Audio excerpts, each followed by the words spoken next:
This is a qualitative study in the understanding of what kind of people are in herbiculture. So we're interviewing people to figure out who they are. We're gone. We're okay. We're starting recording now. Okay. So this is psychological studies on what kind of people do hospice for reptiles. I kind of didn't want to say that right now with you guys in the deal because it could create some bias for what I'm trying to do, since I'm actually trying to treat this as a real study. And today we have Bill Stewart. You're like that extra on the outside of mainstream reptile culture, I would say. Sure. Like you're like right there on that tip. Like you're in the background of like almost every video that comes out of, that area. I'm the executive director for the Madison Area Herp Society. We're a herpetological society in southeast Wisconsin, and we're very active in promoting education and proper husbandry. I work part-time with Zilla, the brand that makes reptile products. I'm actually a therapist in Kenosha, so my full-time job is mental health with children and adolescents. And I utilize a lot of my therapy experiences in the reptile education I do. I own WPS Reptiles in Wisconsin. I do reptile birthday parties and educational events. And I'm on the board of directors for Badgerland Reptile Rescue that my wife started. We'll holler about that later. I'll talk to you about that. Sounds good. Rescue. So yeah, I'm on the fringe. I'm friends with some of the YouTubers. Dave Kaufman's a really good friend of mine. I've been on his show a few times.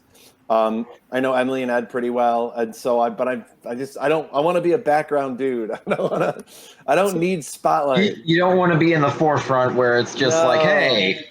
No, I'll sweep the tomatoes up off the ground after they get thrown at other people. No, it's a living. The way that I've thought of this topic, and I met Ian and Keely before this. Keely, I am so sorry.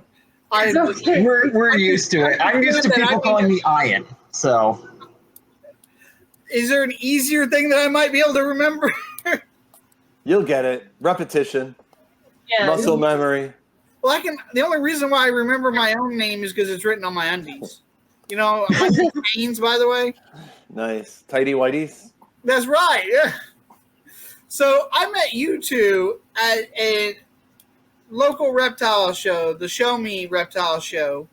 Yep, in Bridgeton, Missouri. Yeah, and we were talking for 5 hours. That's not a joke either. You guys were one of the most impressive people, like just the two of you, that I've ever met. And I'm not easily impressed. So I was like, how could I have these people on so people could, get this? It's like, oh, crap, that's a cool topic. That right there, you guys were talking about that. Oh, yeah. Oh, man, who could else? Oh, my God, Dave Kaufman did that video, and that guy was like this. And yeah, that guy, he was doing it too. Oh, man, and then when I called you, Bill, it was like, oh, my God, I have to have this guy on. And it's like, yeah. So can you guys explain yourselves, Kylie? I remember. Keely? It's a bridge. You'll get there eventually. Yeah, this is the first video that I've started where I'm not kind of scaredy. Like the last couple, it's like you have that fear. You power through it, but you still do. This is like that. Hopefully, you guys, Yeah. So I'm not a ventriloquist, by the way, in case for anyone thinking that there's a disembodied voice here. No, my wife is right next to me, and she is the one speaking. She's just not too fond of being on camera. So what do you guys do? I'm having trouble hearing you. Sorry. Can you hear me better now? Can you hear us now? Yeah. All right. Go ahead and try now. Pardon the camera movement. Okay, can you hear me now? Yes. That sounded good. Okay. So my day job, I actually work at a pet store that just opened up in St. Peter's back in November of last year. And my primary goal is to guarantee the care of the animals at the store and help educate people on how to properly take care of them once they take them home. And both of us volunteer with Three Sisters. We're fosters and volunteers, and we also help the education part. And we do a lot of hospice care. So we do take in animals that are at end of life just to give them a good end of their life. And we also work with local animal control to do bottle fosters for kittens and puppies. Did I get your itchy spot? I got your itchy spot. That's awesome. Amazing respect to y'all. Just absolutely phenomenal work that you guys do. Now, I'm going to try to go ahead and just kick into this. We're going to start off with you guys telling stories, and then I'm going to have the other two ask a question about the story. And the only rule, there is no right or wrong. There is no, I'm judging, but it's not right or wrong. And so the only rule, be as detailed as you can. That's it. The story is completely yours. Now, before we get started, it was really cool that I got into a new podcast thing, and they kept talking about the monkey lizard, and I have no idea what that is. And so I'll share my screen real quick. Monkey lizard. You guys see it? That's Salacious Crumb from Return of the Jedi. Yeah, he's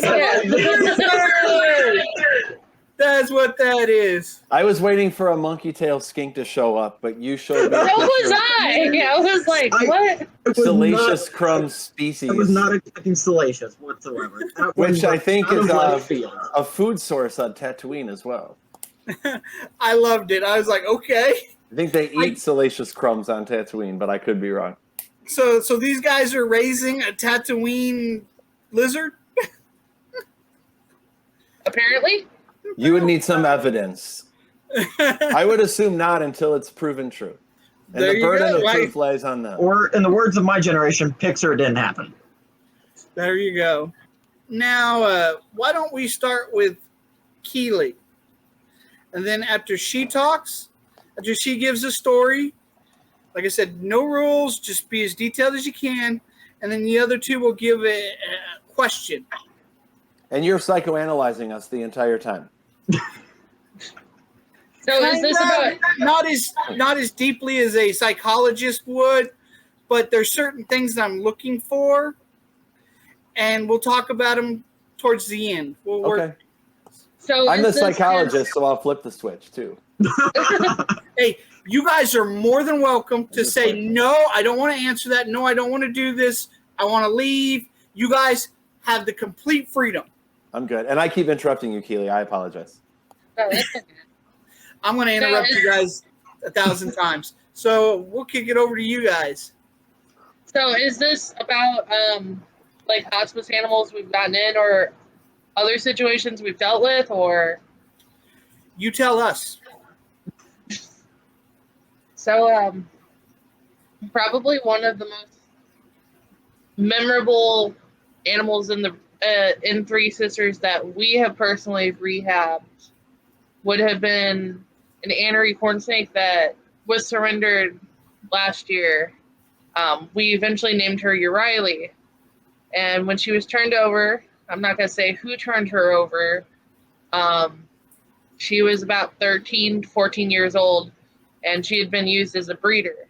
She was about a third the size of what I would consider an appropriate sized female corn snake to breed.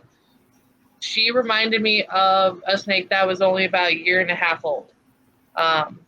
She was very ill when she was surrendered. She was pretty much starved to death. And we took her home thinking we only had a couple of days with her at most, about a week. And over time she did bounce back. She had cataracts, so she couldn't see anything. But when she passed away in April, she was actually 3 times the size she was when she was surrendered to the rescue. She had become an education ambassador to show people how improper care and just using an animal to keep breeding it does cost them a good portion of their quality of life, and that it ends up hurting the animals in the long run. Some people don't want to think about that. Other people don't care to think about that. But she was about 14 when she passed away, somewhere around there. And it was really interesting to see how many people were shocked how old she was once she was healthy enough to start coming to education events and shows to meet people and to interact with them. And also how passive she was. She was very docile, very easy to handle, very easy to work with. Stuff you don't see typically in corn snakes. And I think part of that was her being malnourished and mistreated for so long. She just didn't have the typical fight or the wiliness that you would see with a corn snake. Okay. So which one of you guys wants to ask a question?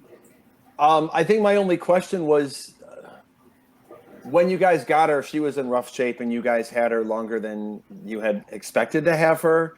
And she bounced back. Did you guys do anything special, or was it just finally she had the care that she was needing? Or did you have to go above and beyond in any of her care to kind of get her back to health?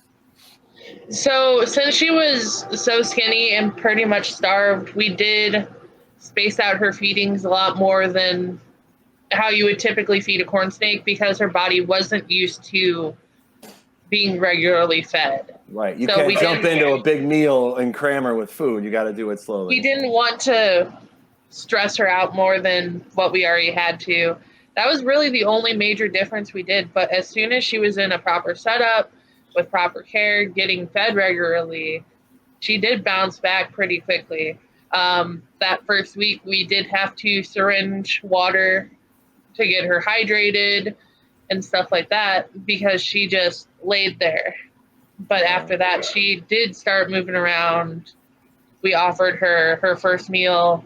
She took it. We waited about 18 days and then offered her again, and then waited about another 12. Right on. So, Ian, right? Is that the way it's pronounced? Ian. Okay, Ian. Okay. Like Ian McGregor. I can do that. I'm sure I got that name wrong too. Well, what's the question from you? I honestly don't have a question because I was part of that process pretty much since we got her. It was really difficult for me because I ended up getting attached to Riley quite a bit, because just she's the reason that we even take snakes in the first place. Because She used to be terrified of them. We'll get to that eventually. Yeah, I planned for that a little while down the road. But I don't really have any questions for her because I'm with her pretty much every step of the way. So it's like if I have a question, she usually answers it immediately. So I've got nothing in my head question wise. So which one of you guys wants to tell the story? Unlimited. It is completely up to you. I can tell a story, but it's similar to Keely's story too, of taking in animals that are older and not expected to survive much longer, and then they survive. They kind of outlive the expectancy, and feels good. It gives you warm, fuzzy feelings when they do. I have a boa constrictor in my care right now who's about 21 years old. She when she was hatched, she has a tail injury, so we suspect that her breeder slammed her tail in a rack or in a door. And so at the end of her tail where her cloaca is, it's just a little nub hanging off. So she has no tail, but it doesn't inhibit her life whatsoever. She eats, she's healthy, she's very gentle, she does educational events with me, but she's in her 20s, and it's cool to have an animal. If you're on social media and you scroll through Facebook, you don't see a lot of older animals. You don't see a lot of pictures of older animals. And it always amazes me to see that, to meet 40-year-old ball pythons. And my California king snake just passed away, but he was 23 going on 24, and he just passed away. So it's upsetting when they happen. But similar to you, we had taken a veiled chameleon, an old lady veiled chameleon that was roughly 6 or 7 years old. And when we adopted her, we were told that she, 6 months to a year, 6, 7 years old for an animal that hadn't had proper care prior is, she's in the last days. And so I took her in, built her a little makeshift cage, and I had her for 2 more years. So she was 8 going on 9 when she passed. And so it's gratifying to work with these animals and, help them, whatever conditions they came from prior, to give them at least some semblance of a healthy and calm life for the rest of their days. But my story is the same with a chameleon that was, Can you guys do me a favor? I was supposed to ask this before. Can you guys raise your right hand? Okay, so everything's the opposite. Okay. My camera's mirrored. Sorry. Yeah, it's mirrored for us too. That's great. Otherwise, it throws me off when my head moves and it moves the wrong way, and I get all occupied. I know, right? It's like so. Now it looks like I'm looking in a mirror. I hate the mirror. You know how come I stay so positive? I don't have mirrors in my house. There you go. I stay positive because I do, and I say hello to myself in the morning. I talk to myself all the time. Well, you got to be the first person to say hi to yourself. I do. have this thing. So Tries its best. let's move on to Ian. What is the most creative rescue that you've had to do?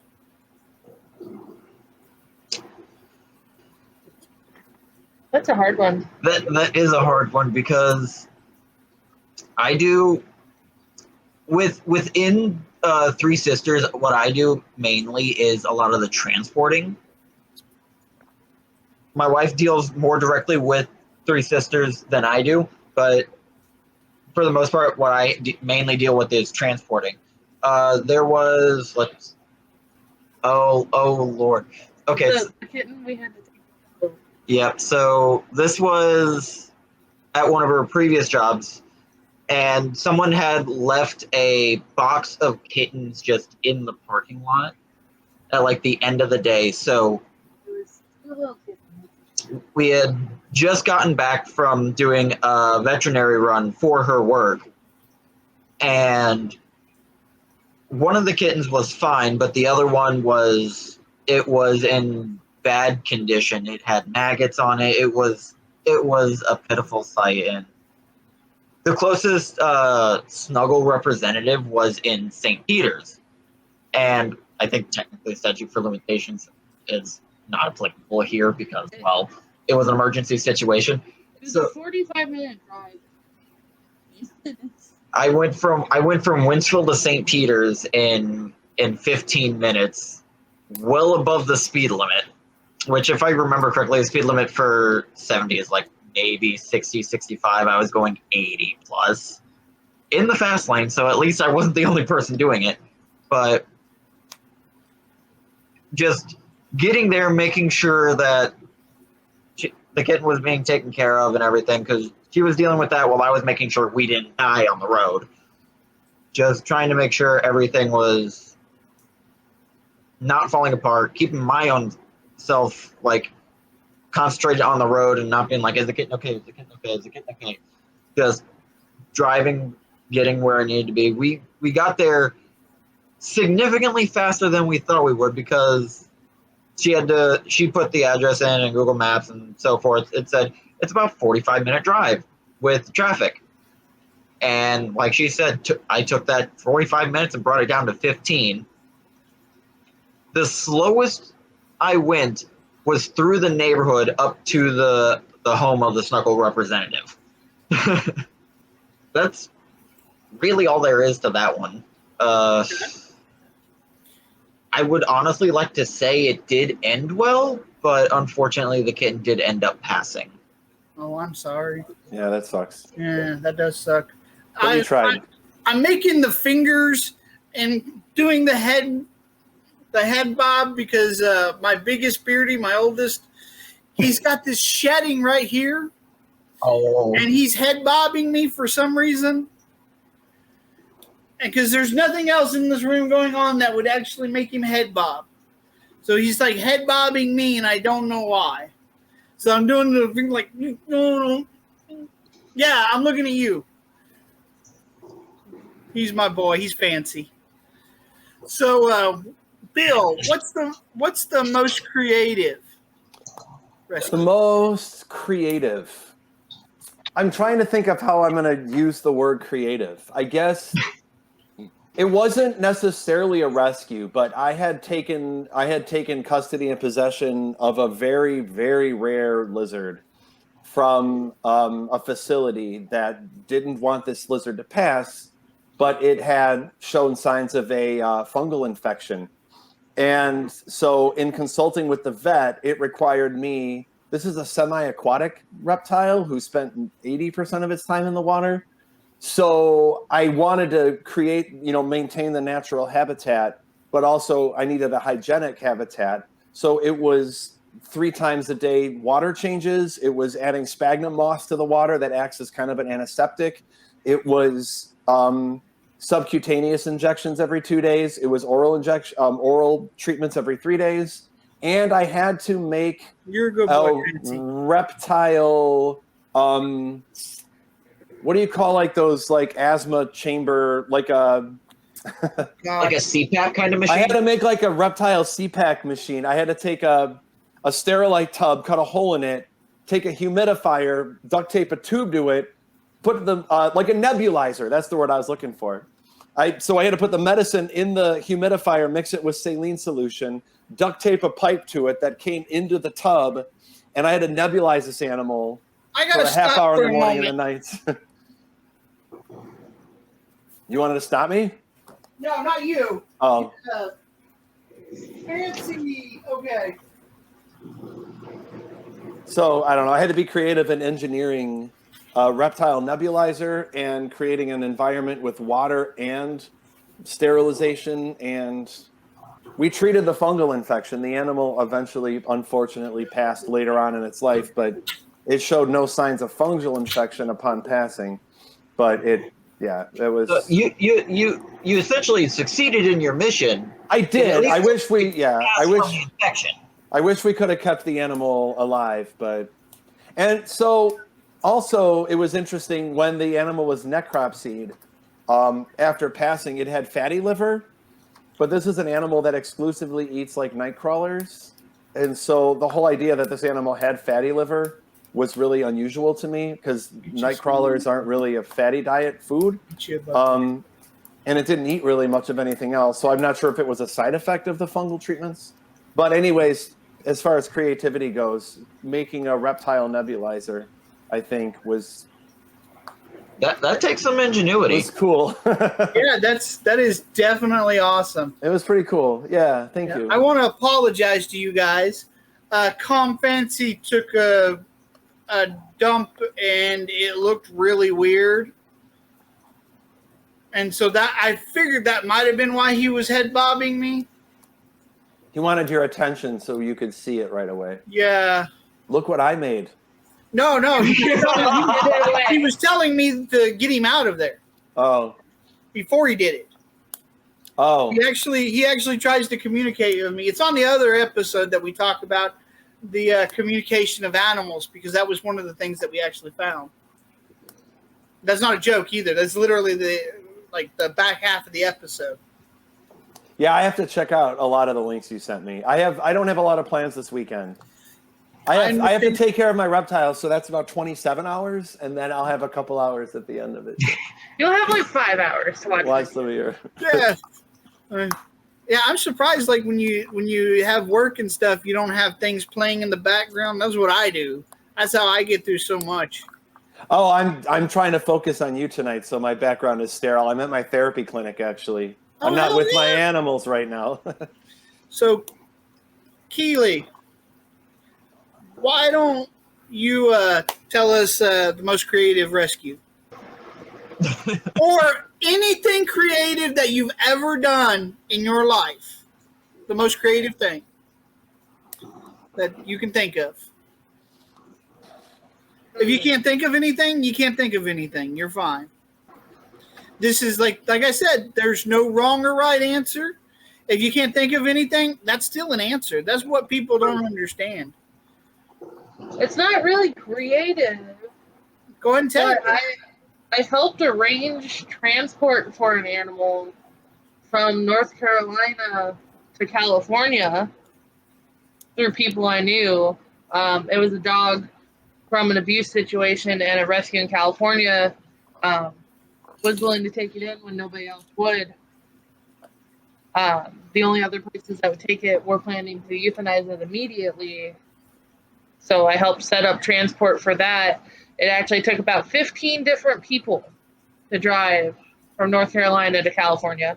That's crazy. That's very cool. Yeah, and that is a form of creativity. Agreed. To align all those people to get everything set up, that is absolutely a form of creativity.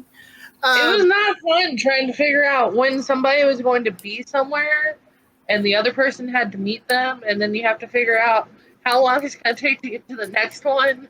That was not fun. Yeah, creativity can be very stressful, but did it leave you feeling positive afterwards? The dog, after about 3 months, the pup was adopted into a really good home. Blizzard, you're going to crush the laptop. Okay, Fancy. I got to go get Fancy real quick. Blizzard. All right, buddy. He's about to go running in his poop. Don't do that. Blizzard, please. Yeah. Covers off. You can see that's not actually blackbearding, that's shed. And a little bit of blackbeard. Okay, buddy. You know you can't run around without a leash. Now, I'm only doing this because he's about to run around in his poop. And it's like I'm trying to not let him do that. He needs to be understandable. And he can't see any of the other dragons, so he's fine. Because he gets so upset over that. So I might be working with him. So, why don't we go to the beginning? So, who wants to start with what was your very first rescue? The rescue that you were like, okay, I actually rescued this animal. When I was 16, 17 years old, which this is the 90s because I'm old, the local pet shop got in on a group of leopard geckos that were all dehydrated and struggling to eat. And I knew the owner of the pet shop. And I took 4 leopard geckos home, and within a couple months had them eating, hydrated them, and then just gave them back to the pet shop in a healthier state. And that was probably my first experience with legitimately rescuing an animal. I was about 16. I had my driver's license, so I was 16 or 17, but I was still in high school. So 1991, 92. Okay. That was me. So, what about you guys? So I actually have one. It was from our local Petco, and we regularly go through pet stores, and we kind of more or less just kind of look around, see what they have and that kind of stuff. I was, I want to say what, a year and a half ago? No. Maybe more. 5 years ago. So before we were married, it was a local Petco that was around here actually, and one of the times we were going through, one of the snakes caught my attention, and it was significantly smaller than what it should have been based on what they were telling us how old it was. It looked like it was starting to dehydrate. Okay. What about you, Kylie? My first experience with rescue would have been we had feral kittens at my dad's house, and one of them had gotten injured, and I captured him. And I'm allergic to cats. I still love them. I've still got cats. I still bottle feed them. But so I captured him, took him home. He hated everyone but me afterwards. His name was Phantom. He tolerated my dad because he knew he wouldn't be allowed to live there if he didn't deal with my dad. But everyone else, he was a feral cat too. Okay, what age? Lizard. What age were you guys? He was 23. I was 12. Okay. Do you guys think that's made it? Respective stories. That's respective stories. That's not the age difference here. I couldn't make out a single thing of that. So, her rescue story was when she was 12. For me, I was 23 for my first rescue. You just wanted to clarify that. Yeah. That- to explain the age difference. There's not a 13-year difference between the two of us. Oh, okay. Yeah, I get it. When Bill Stewart was like, oh, okay, yay. All right, that's great. So we can see that you all have sense of humors, that you guys all have a deep, deep passion for this. I think Kylie has a secret that she hasn't said yet. Who's that? Who's your mother? My biological mom hasn't really been in the picture for years. Oh, But- okay. But Jen, she's the one who founded Three Sisters. And she's kind of like my adopted mom. Yeah, she just said she was your mom. And see, this is something that's like, so you kind of grew up with that. When did you meet her? When did you get into her life? So I met Jen about 4 or 5 years ago, actually. Okay. But my love for animals comes from my dad. I grew up, we had Great Danes, we had Green Wing Macaw. Her name was Floyd, and I grew up with her as my older sister. She was always at the dinner table with everyone, and she was always a part of everything the family did. So my passion for animals comes from my dad. That's actually wonderful. I don't let my dragons free roam without a leash for good reasons. And so we're going to let him down.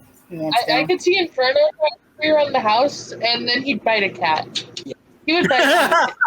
It'd be hilarious, but I'd be so worried. Yeah, that's wonderful. Hilarious. So, I'm sorry. I can't. Kind of froze up there for a minute, and we can't really hear you. I think we all kind of. Now, since Blizzard hit this, we got to find a new way to settle. How about now? Yeah, I can hear you. So, all right. So my passion for animals actually started a long time ago for me, because I was part of, and it should be in the Midwest, a well-known organization. I was part of 4-H growing up. So I dealt mainly with rabbits and care and stuff like that for that animals. I showed rabbits for 7 years, and funnily enough, I'm oddly the rabbit expert in Three Sisters because of that. But I showed rabbit, and it wasn't just like, oh, it's one type of rabbit. No, I showed everything from a Netherland dwarf all the way up to a Flemish giant. So I know my way around a rabbit. Yeah, I have no idea what any of that is. But that's cool stuff. Rabbits are so a Flemish giant. Anyone can Google it.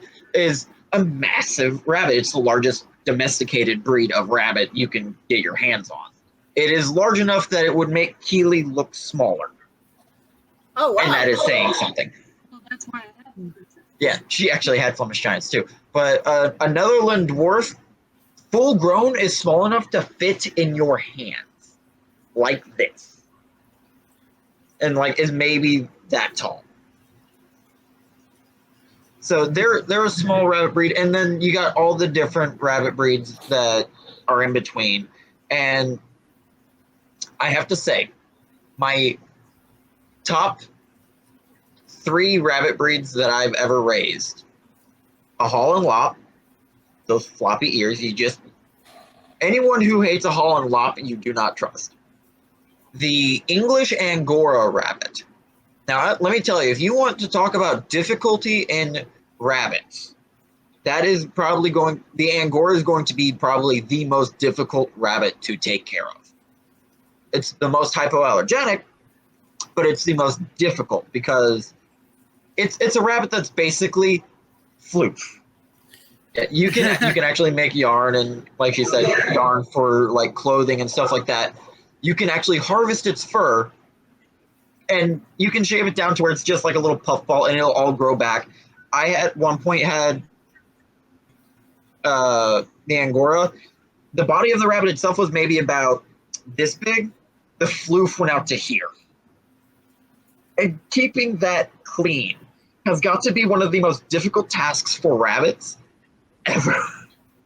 And then my number one favorite that I raised was the Flemish Giant.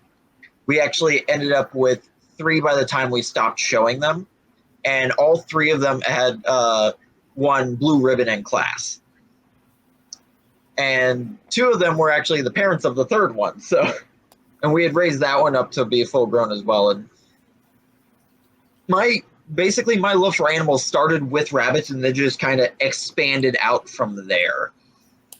Snakes were a long way off at that point. Like, I had an interest in reptiles, but at that point it was mainly down to like lizards and such. Snakes were not on that list whatsoever. Okay.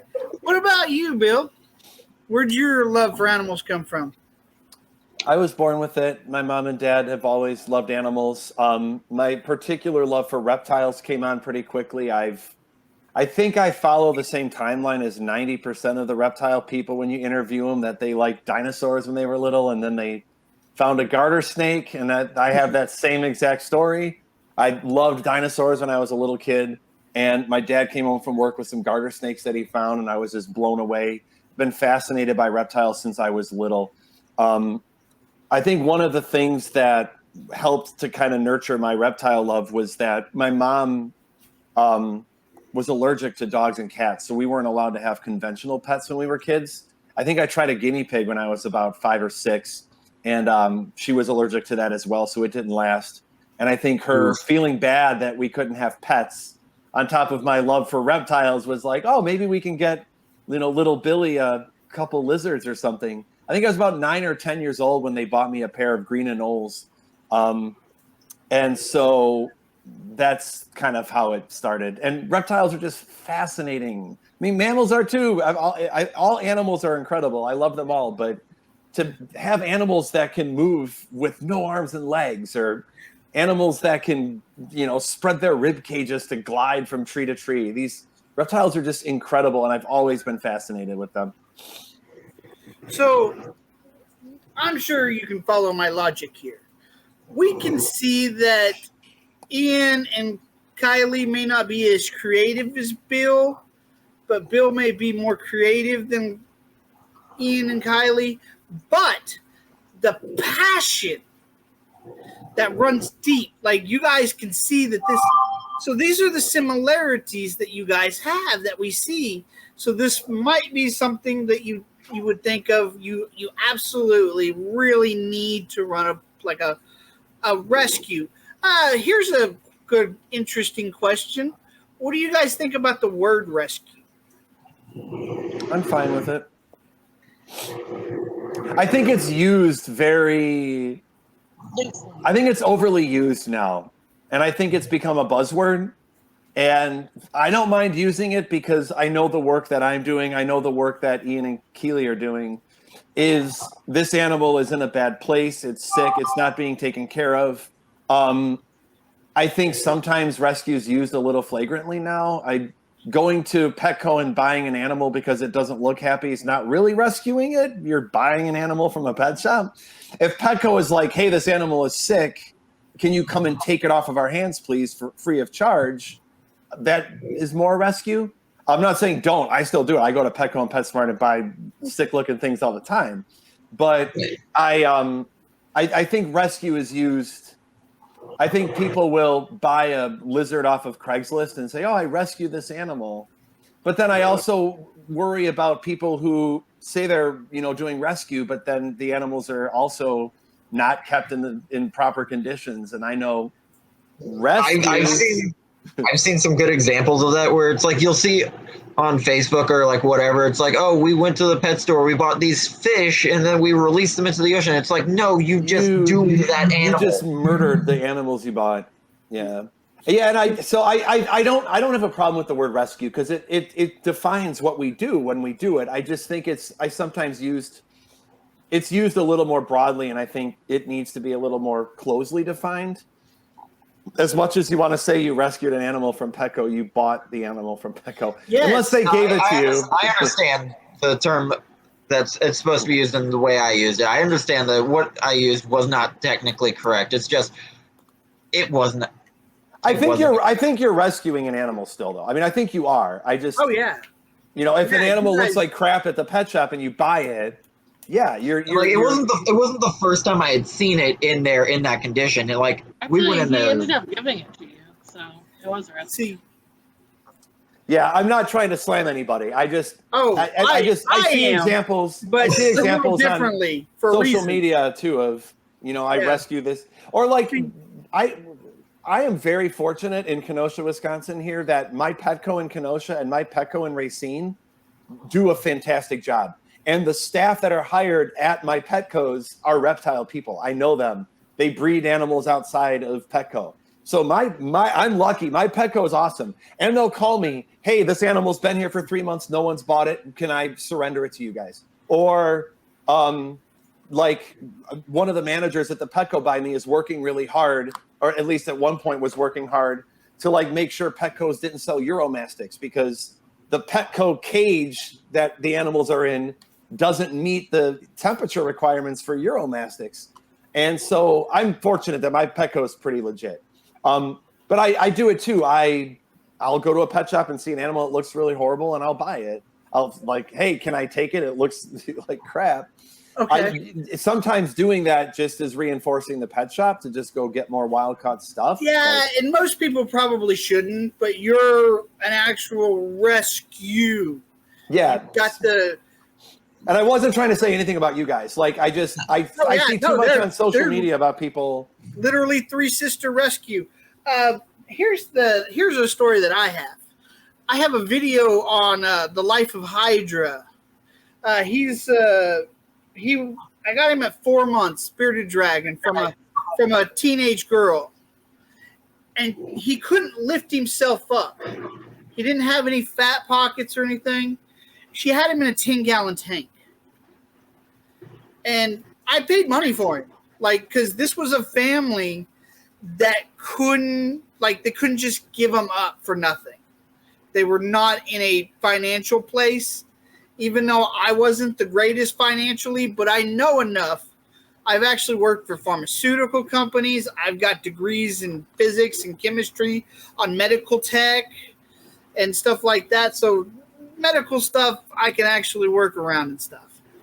So I took him in and I paid for him. Absolutely. I took the 10-gallon tank with me because, like I said, this family was not that. I never tell anybody that I rescued him. I did rehab him. Took me 2 weeks. Got him on all fours. In the video, you will actually hear me cry from just the excitement of watching him run around his tank and jump. It's freaking just beautiful for me.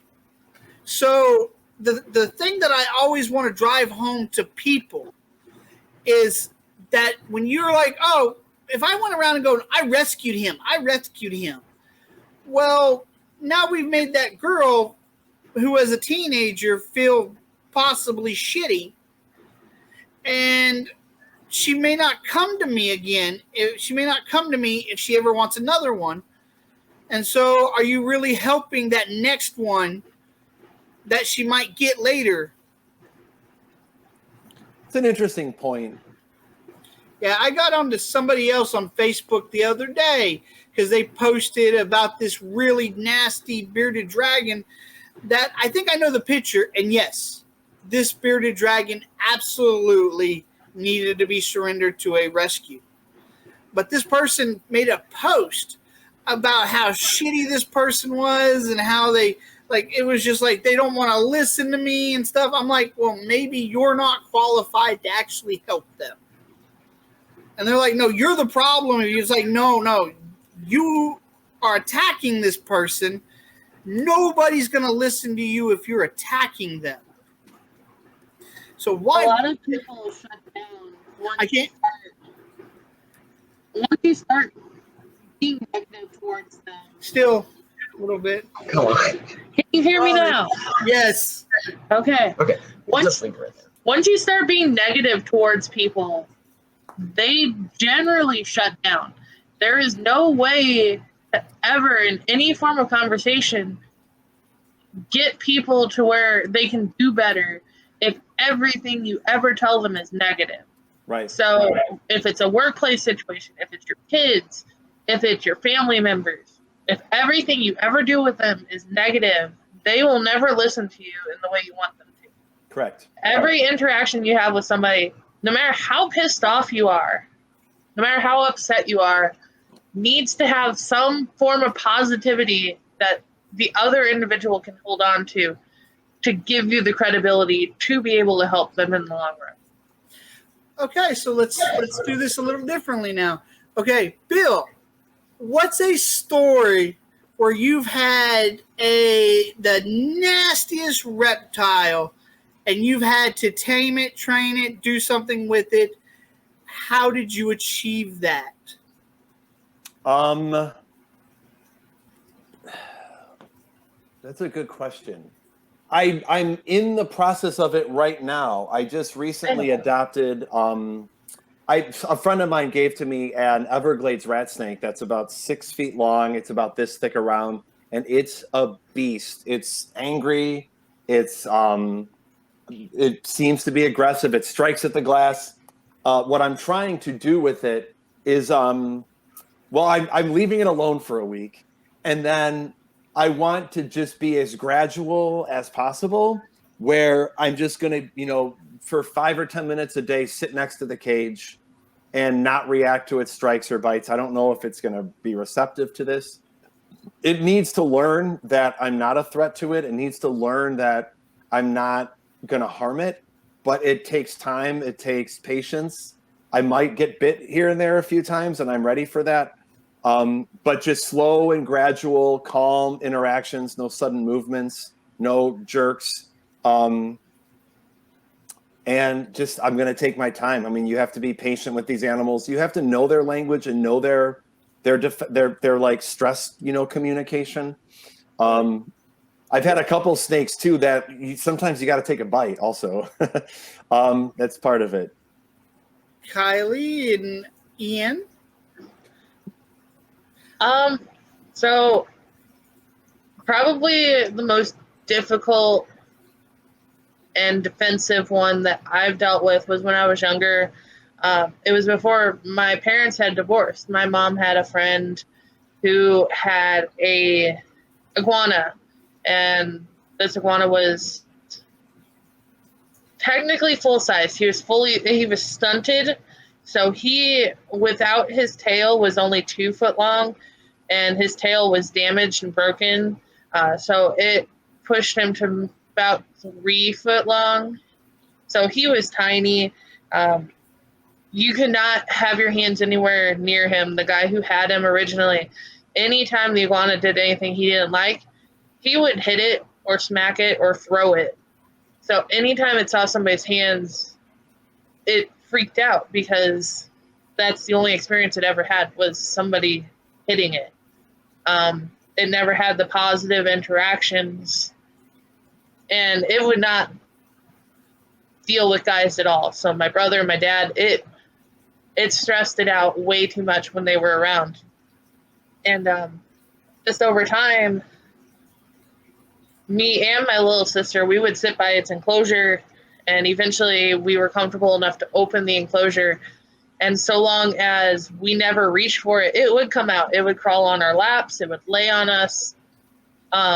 We could actually pet it after it was on our lap, because I can only assume that that was the only time it felt safe was in this guy's lap, because obviously it had the claws. So if the guy tried to hit it while it was on him, it would dig its claws in, which would be painful for the person who had abused it. That's the only thing I can think of is why it would be comfortable with that. So are you saying the animal planned to defend itself in that way?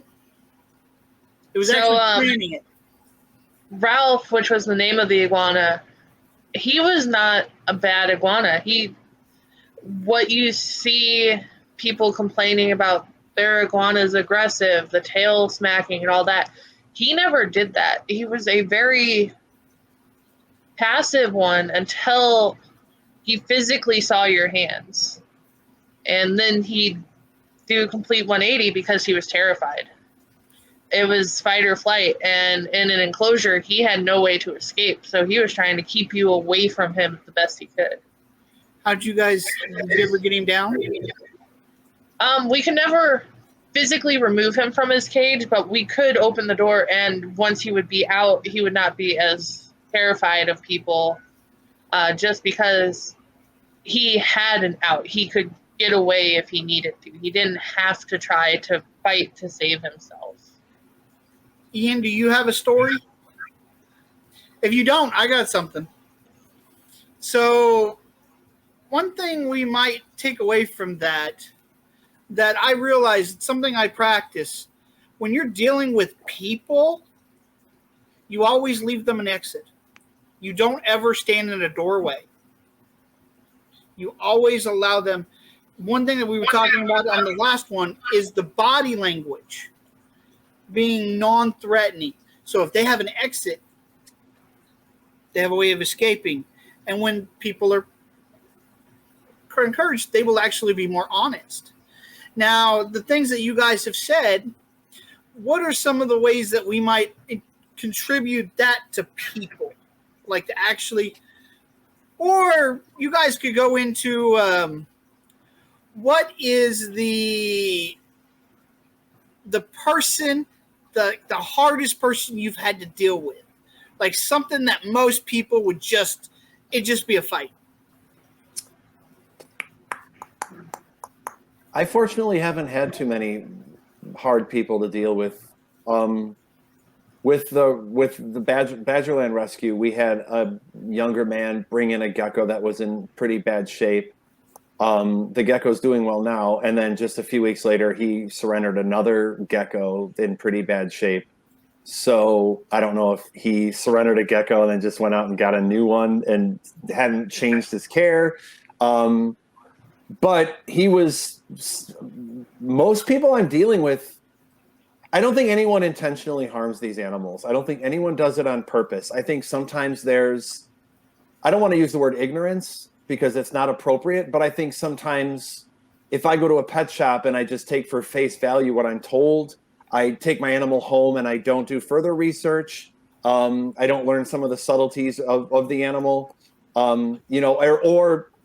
I've been in situations where someone had their animal that they loved and cared for, but they weren't doing something properly, and the animal got sick, and then they felt guilty or bad, and that guilt led them to not seek out medical help, not seek out veterinary care or whatever, and then things just got really, really bad until they're kind of reaching out to us at the last minute, and no one's at least I've never encountered anyone who's purposely trying to kill these animals or harm them in any way.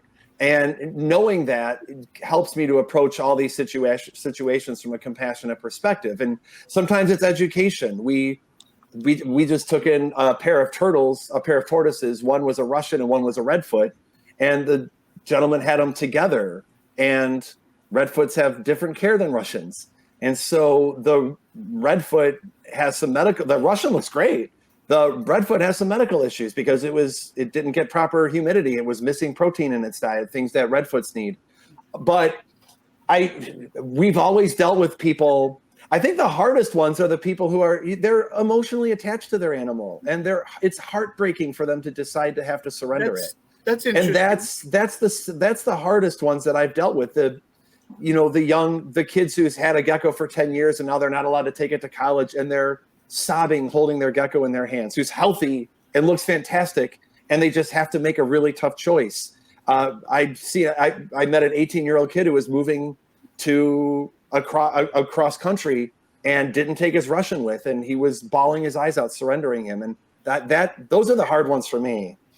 So I feel terrible. Instead of calling it ignorance, I've come to the conclusion, like most people, especially in this country and Canada and stuff like that, we're complacent. You could say that. Maybe. I don't know. Maybe.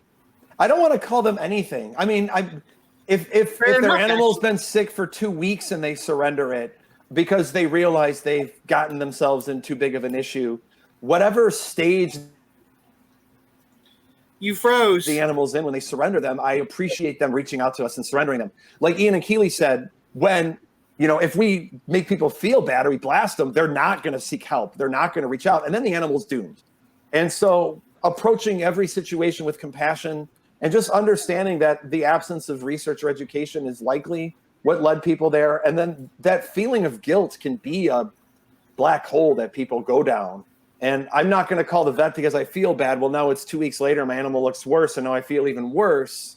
I still think there are some people out there that have the mentality of these animals being disposable. Oh, well, my gecko died. That's okay. We'll go to the pet shop and buy a new one. And I still think those people are out there. I think there's less and less and less of that. But, I mean, that still is something to kind of deal with, is just the mentality of disposable animals. Like fish, let's just flush it, go buy a new one. Which I don't think those animals should be. I don't think any living thing should be treated as disposable. But so, I mean, complacent might be a better word to describe it, because I don't think it's ignorance. I think if someone gives you an animal and says, here, they need this and they need that, and you just take it at face value, there is a responsibility on you to learn more about your animal. And there's a responsibility on the person who gave it to you. But I don't know, accidental ignorance, accidental complacency.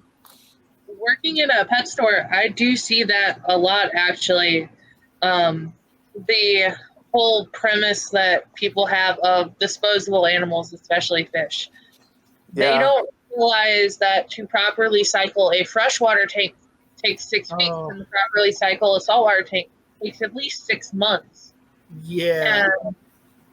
And I found that educating certain types of people is a lot more frustrating, simply because their parents did it such and such way, and that's how they grew up doing it. So now they want their kids to do it that way.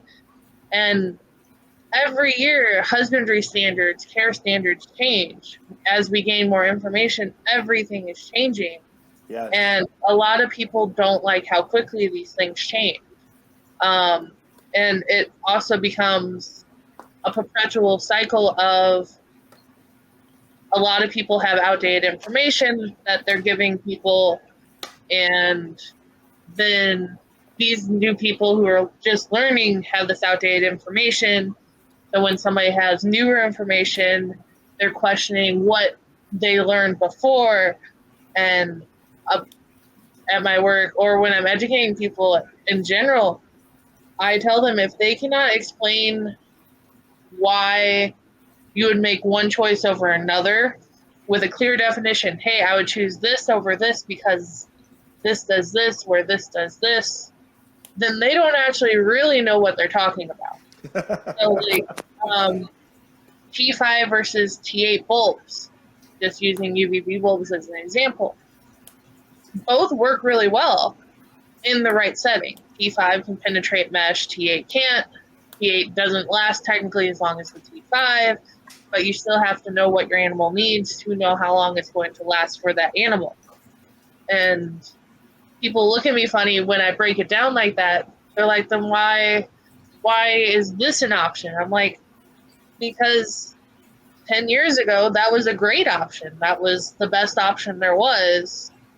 And as technology develops, as understanding develops, what was great 10, 15 years ago is now like the bottom tier of information. It's considered like substandard anymore. Yeah, I have in my Reptiles and Politics, the U.S. Art, federal one that I just produced. I talked about what kind of law that I want that would actually improve that if we did it correctly, and the government would actually probably be okay with it because it would bring in money for them, kind of thing. Well, that's they listen as well. Yeah, so that's a whole nother ball game.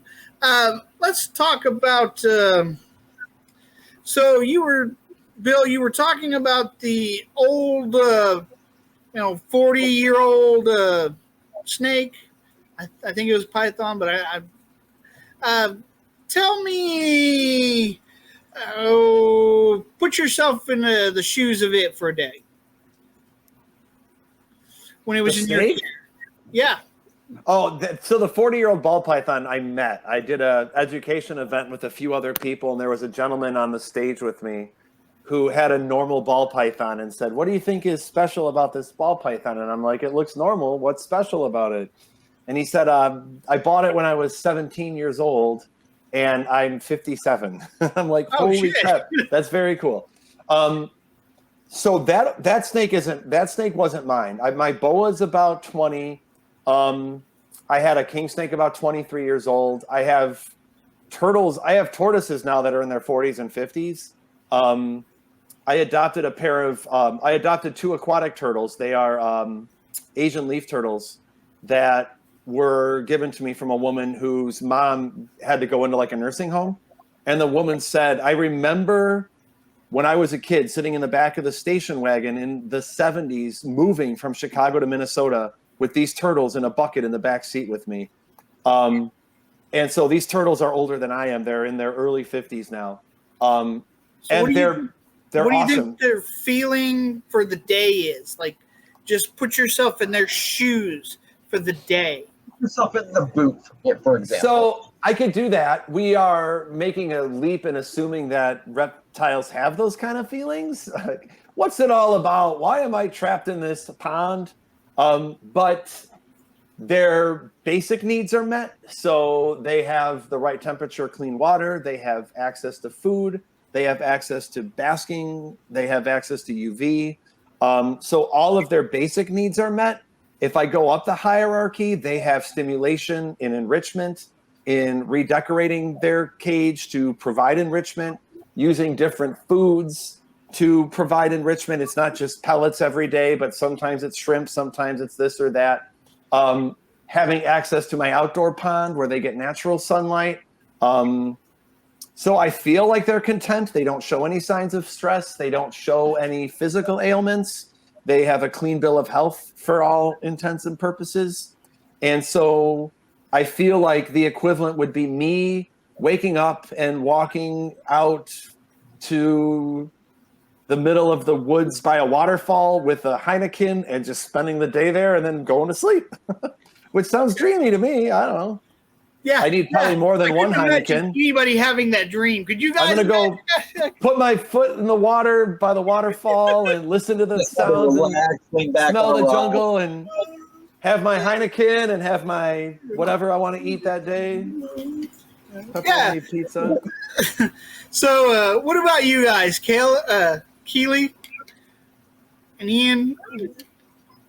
Put yourselves in one of your animals' shoes for a day. What about your rabbits that you had, Ian? So the example for me would have to be with the turtle that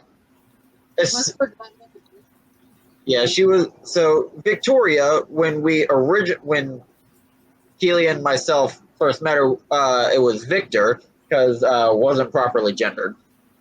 Was a is a ornate box turtle.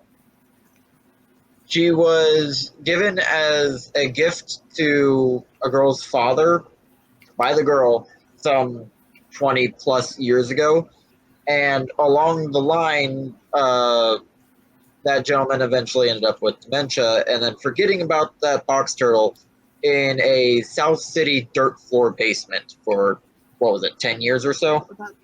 About 20 years total. Wow.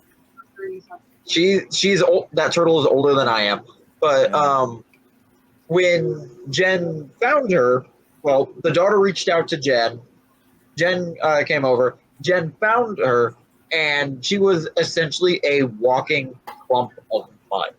It was like, what, near, yeah, an inch and a half of mud over her whole shell. So from that point on, every day for a month, Jen would soak her, get as much of that off of her as she could, and then when Narvik came around, I was just sitting there staring at a turtle just like, I have no idea what I'm supposed to be doing right now because it was the first like major reptile show I'd ever been to. So I did the first thing that came to mind. I grabbed some wet wipes and I started basically detailing this turtle's shell. And she did not move. Like, it wasn't even like a discomfort thing or anything. She just did not move the entire time for 3 hours. I detailed this turtle's shell, essentially. And it got to the point where, like, I would hold her, she wouldn't flail about, nothing like that. And she even has a spot on the side of her head that you can rub, and she'll actually fully extend out her neck so that you can get that one spot on, like, the side of her head. It's like the equivalent of, like, rubbing your temple, kind of. Okay, Keely, what about you? The only emotion you can quantify with that turtle is anger. She hates everybody. I can't hear. That turtle will bite everybody who isn't Ian. She hates everybody who isn't him. Yeah, you were telling me that story. I like that. Yeah. Yeah. So to put myself in the emotions of something, it would probably be her. And if I were to see anything but him, it would probably be dissatisfaction. Just constantly, why does this exist and why isn't what I want it to be? It's really funny to me, though, because we even did like a mini experiment with her just to see like if this was actually a thing or not. So we got a small head of lettuce. We both took a leaf from it. I put one in. She put one in. It was basically the exact same leaf. Set them down right next to each other. Victoria immediately runs over to the leaf that I put in and just starts eating it. Finishes that leaf, walks back to the other side of her enclosure, doesn't even give the other leaf a second glance. After about 5 minutes, I take the leaf out in full view of her, and I put it right back in, and she goes over and eats it. I love that story. But going back to why we're here, you guys may not have picked up on it, but I thought it was actually an increasingly interesting thought. Kylie was the only one to actually put themselves truly in the shoes of the other animal. And I remember her saying that she was more logical before. This is interesting. This is when we're talking about empathy. I'm different. The way I was raised, I had anger issues as a child because my brother was learning disabled and he was 5 years older. And I grew up out in the sticks. I talked about this on the previous one. So I have empathy and imaginations in spade. And we could see your guys' imagination. But Keely was the only one with actual the empathy to put, because there's multiple types of empathy. There's this spot right here. This is the right side of my brain. So if you're looking at this, it looks left. No, it's the right. So we'll go to this side so it looks better for you guys. But the right side of the brain right here is this quarter-size spot. And that's what, like, kind of what an animal might have, too, in the form of empathy. where it's a modeling. If you yawn, I yawn. If you smile, I may smile. Modeling. And then, yeah, animals have that because we were talking about in the last one. They have to, because you have to be able to read the other person's body language. And if that one's super scared, you need that fear so you can get away. And we still see this in humans. They've done that study where the person runs down in front of the crowd or this one individual, and you see this guy running, have no idea why he's running. No idea. Person turns around and starts kind of going like, oh, like what? But there's nothing there. That's a form of empathy. Now we have the other spot. Back further, this is where you get into children with disabilities. And it's also more of the spot with the imagination. And that's putting yourself in somebody else's shoes. That is literally what I've heard it called. And so for like me, I saw Calm Fancy take that head bob. And I've tried to communicate with my animals, so they try to communicate back a little bit because they trust in me. So he's going, I need out. Come get me. I'm telling you to come get me. Now I'm the man. And then he climbs up and just starts this. And as he takes the stance, I can immediately start feeling it in my butt. Where I see falling debris. And it's like I can feel it. I can feel his frustration. And it's probably his frustration with me because I didn't listen to his communication. And so when I took him out, he was probably pretty happy because I'm getting away from this poop. And we all pretty happy when we get away from our poop. I don't know about you guys. So. Baby lizards eat their own poop and Some eat mom's poop. Yeah. I know everybody says bearded dragons fling their poop and stuff. Probiotics. Yeah, I don't know if bearded dragons normally do that in my house, but I'm more communicative with my dragons, so maybe that's their way of trying to communicate with you. The thing you were talking about with when you smile at a baby and the baby smiles back at you or whatever, we call in mental health, we talk about mirror neurons, and our brains have mirror neurons, and that's where that's part of where empathy stems from. Yeah. It's a fascinating thing, but you see where I'm kind of going with this. So this is really interesting stuff. And so we can see that you guys are not completely the same, but you're not that far off from each other. Not at all. You're really not that far off from a normal person. Thank you. It's a magnificent. I've disguised myself for 48 years, you're saying? You're absolutely amazing people. Like I just can't say it. It's like Rex. He's extraordinary. The talents that you guys have to walk in and read those reptiles, take those in, figure out what's wrong with them, get that better, to actually be able to sympathize in a way that helps with your knowledge and your imagination to kind of go, because you guys showed imagination. You guys showed that. And these are things that we might think about before somebody might start a rescue. Is that something that you guys would think about? Sort of. Yeah. I would use some different vocabulary, but I agree with you. I mean, there's a level. When we talk about putting ourselves in other people's shoes, I think it's important to do that to get empathy with people. I don't know if you can necessarily put yourselves in an animal's shoes because we don't think the way animals think, even though we are animals. But you can provide, interaction with your animal, and you could read their language to say if they're content or if they're stressed, if they're healthy or not. And I think you without having to put yourself in your animal's shoes, you could tell that your animal's content or not stressed or, I'm sorry, I turned my camera off. But yeah, I definitely think there's a level of imagination that's required when you do this work. And empathy is huge. regardless of how you access empathy, you having it is an extremely important part, and I think it drives a lot of the work that we do. I think that I explain to people that sometimes too much empathy is a bad thing if you get the right amount. There was a person, so when I built my enclosures for my dragons, I accidentally stepped on my baby girl Pitch. And I literally just spent all the money I had to really build this up. And so I knew she would make it, but I knew that she was also in pain. And so I posted about it to kind of see what, because I'm still pretty new.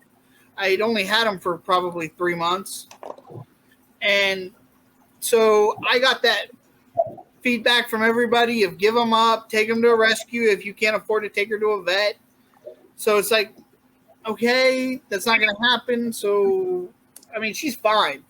Lovely. She's a bitch, but she's my baby girl. I love her to death.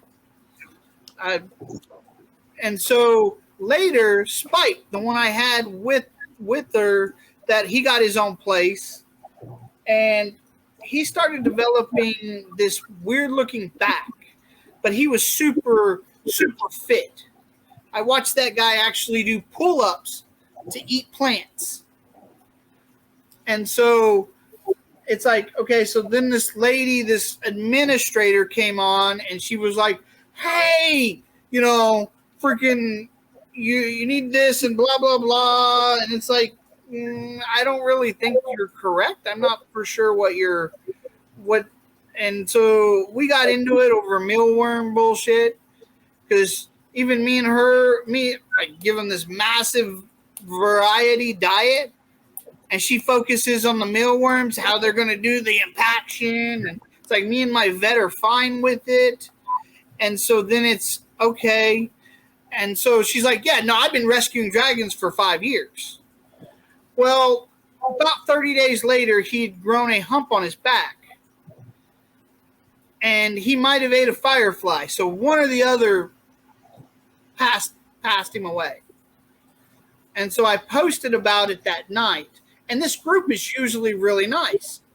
Well, that same administrator came at me. And she was, I told you so. You should have listened to me. I'm sorry if you were standing in front of me, she wouldn't have been standing no more. But the honest, I mean, that's the problem with my empathy, is that I understand her. I understand where she's coming from. But it was still not acceptable. And I got kicked out of that group. And I was telling her how, like, unclassy they were. That was the words I was using. I was not trying to get into a fight. They were trying to fight with me. And so I went to the head administrator, and, oh, well, she talked to her. And me, I got kicked from the group. So for me, I look back on it, and it's like, okay, so if this lady put all her effort into rescuing animals, then her ideology is based into that. And ideology is a shit brick house with no mortar. You start pulling on one brick, you're going to bring the whole house down. And so they got to protect it with their lives.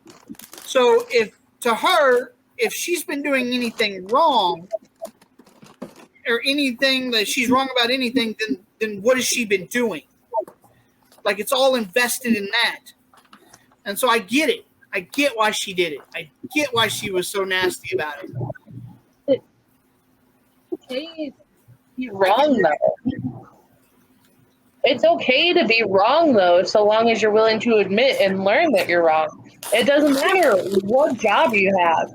You can be one of the world's best doctors, or you can be somebody who is a garbage truck driver. So long as you can admit when you're wrong and learn from the experience, then that's what's important. For me, I can't, like, I can literally still put myself in her shoes even after she did this horrible thing.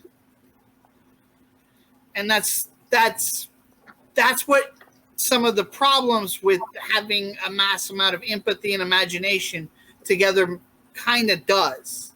You can't really separate that.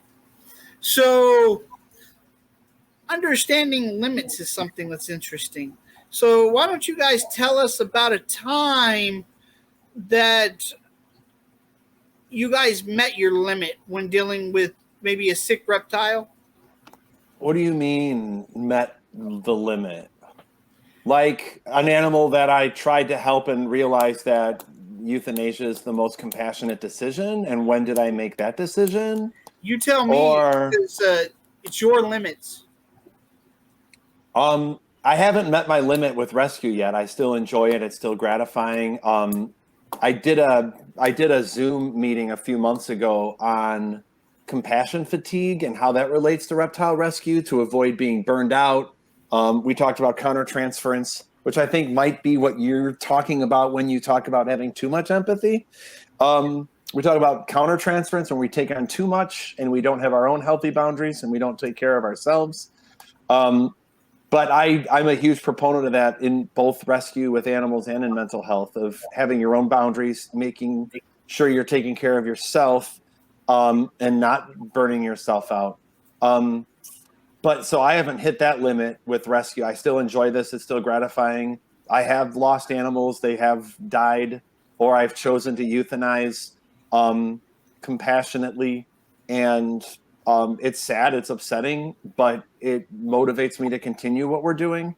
But then there have been animals that I've tried to, I think my limit with one animal, I took in a boa constrictor I adopted a boa constrictor from another rescue, and I won't mention any names. But when I took in this boa constrictor, I was told that it had, they were treating it for an infection, and it had like a tumor on its back, like a lump. And the vet, the gentleman said that they took it to the vet.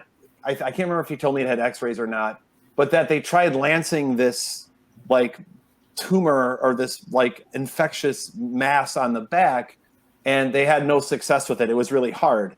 So I took in the snake and immediately noticed this mass on its back, and just noticed that the snake had like little to no muscle tone whatsoever.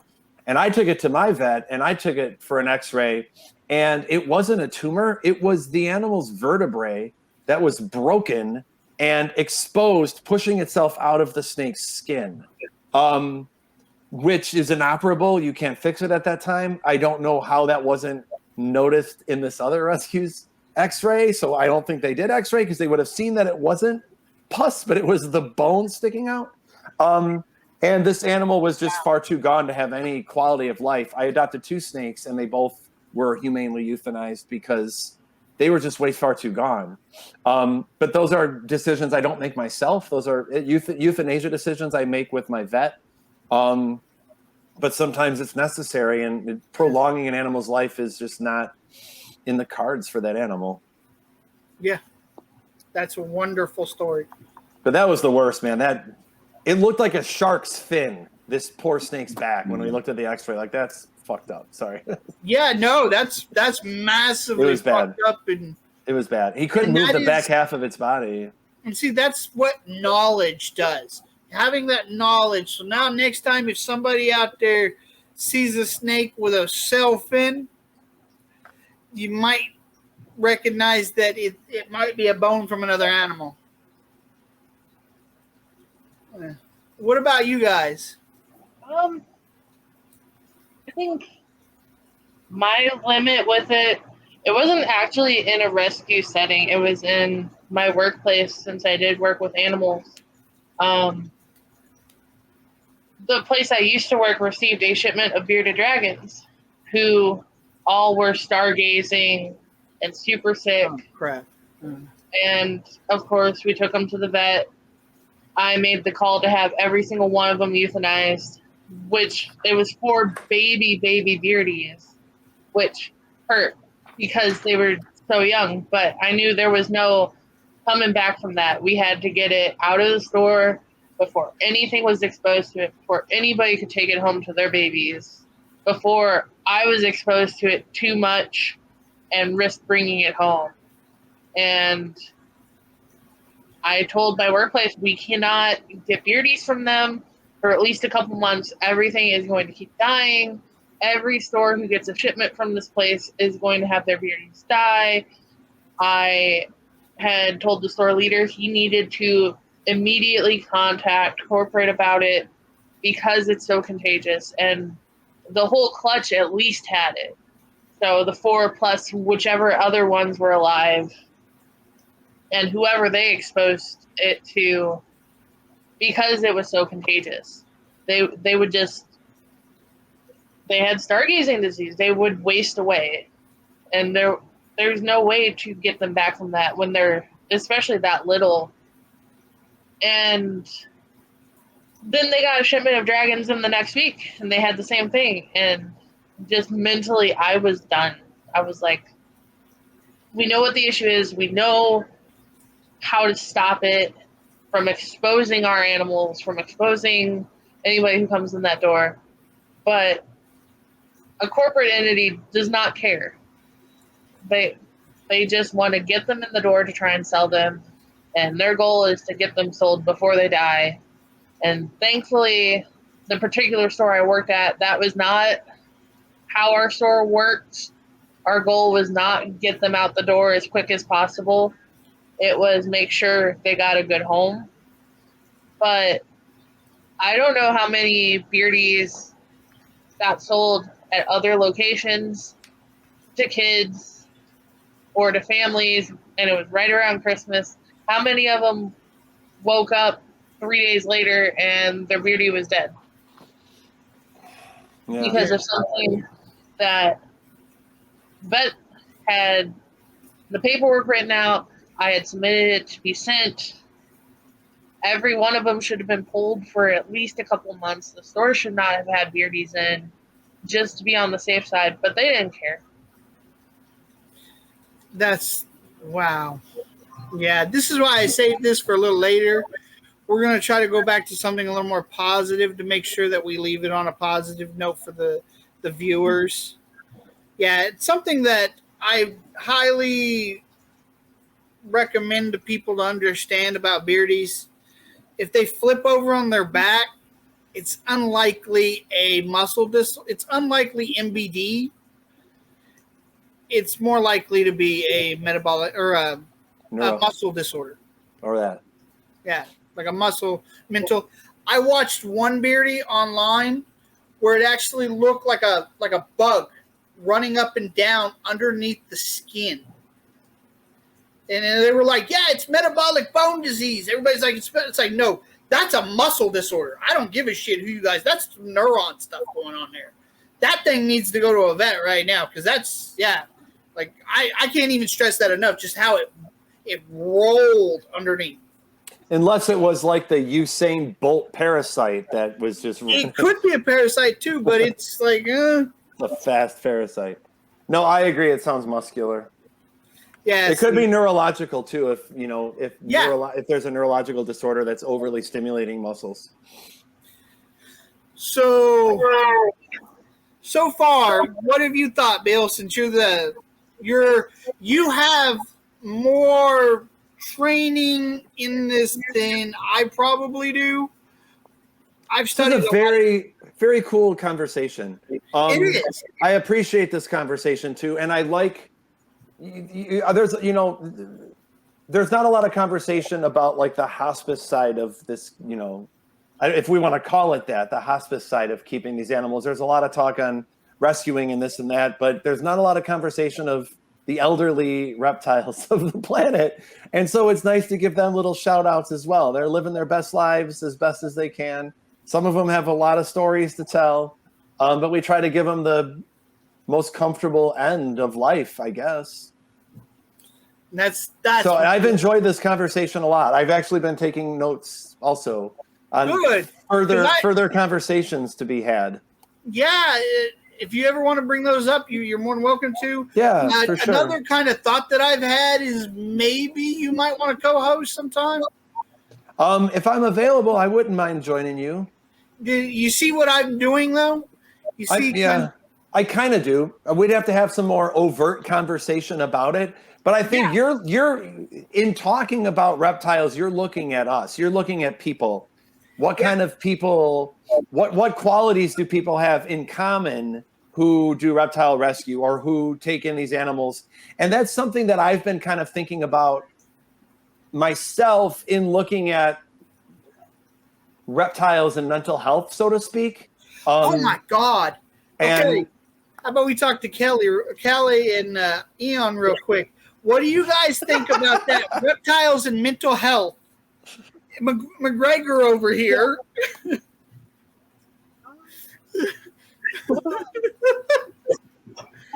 I love you guys. I do. I can't wait till the show. I can't hear a word she's saying. 95% of the time. I can't hear now. Ion and Colleen, we can't hear you. Can you hear me now? Can you hear us now? You guys remember that commercial? Can you hear me the now? Verizon guy. Now? Can you hear us now? I can hear you. I can't hear her. I can't hear her. It's an interesting speaker you guys got. It's an interesting mic. It's got to be pointed right at you. Yeah. You hear her now? No. But she's not saying anything.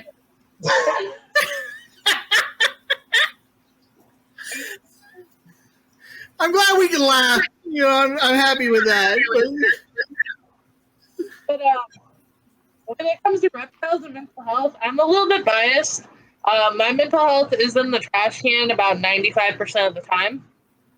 So it's not that great. But I think as an overall, when it comes to a rescue setting, there are quite a few types of people who have seen the worst in other people. They've seen the worst situations growing up. They've dealt with abusive situations in physical or emotional, or their mental health has, for some reason, been not so great. And then Your audio's a little off. I didn't hear what he said. He said the audio's a little off. But then other people have helped people through mental health situations.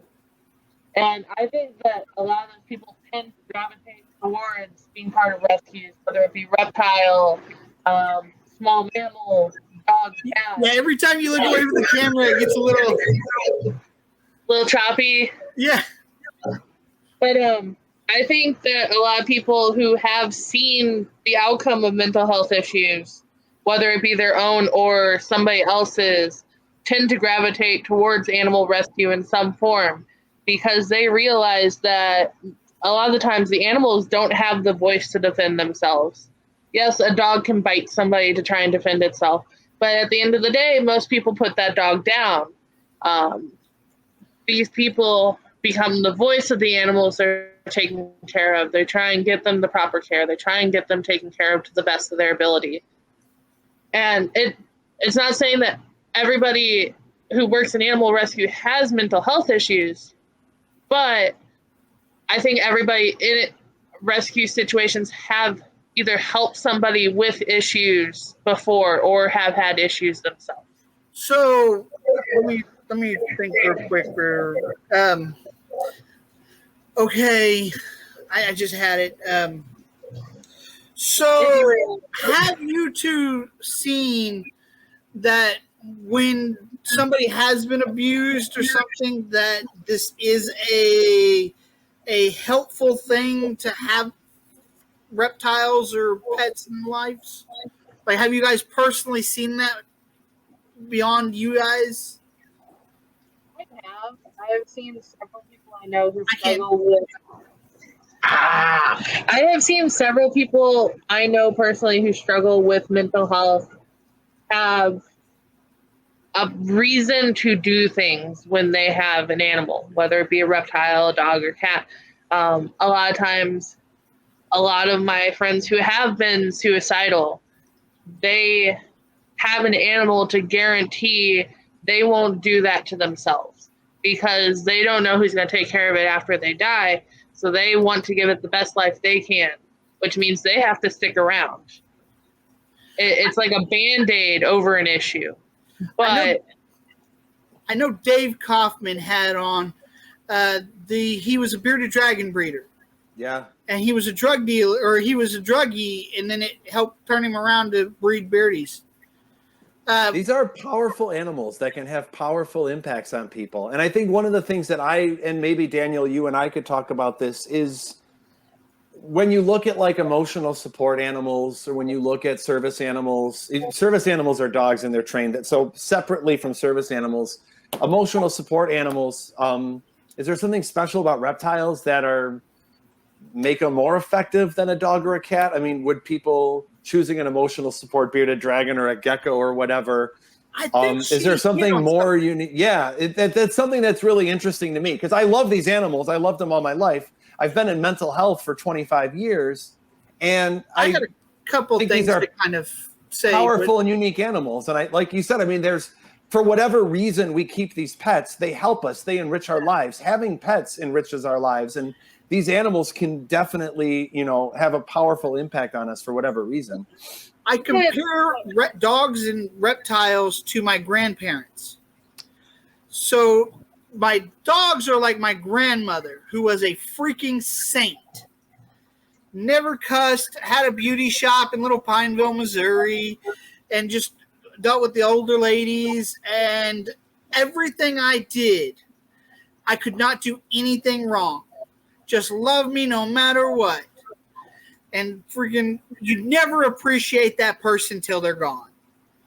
And that's the big thing. Where my grandpa was that hard guy, a guy that you earned that love. You earned that bond. It wasn't given freely. That's a reptile.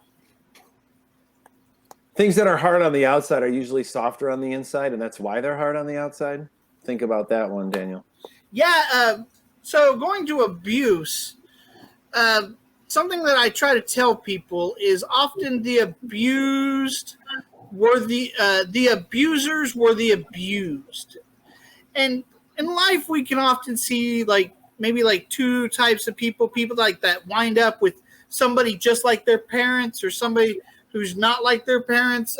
We could see that somebody that's been abused has, and these are studies that massively should be done if they haven't already, which they probably have.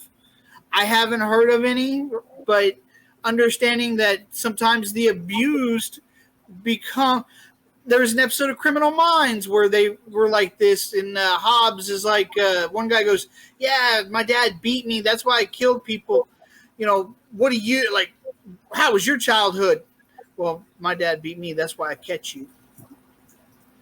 We kind of, those are stand out, at least. That may not actually be 100% the whole stories, but that's what stands out to us, I think.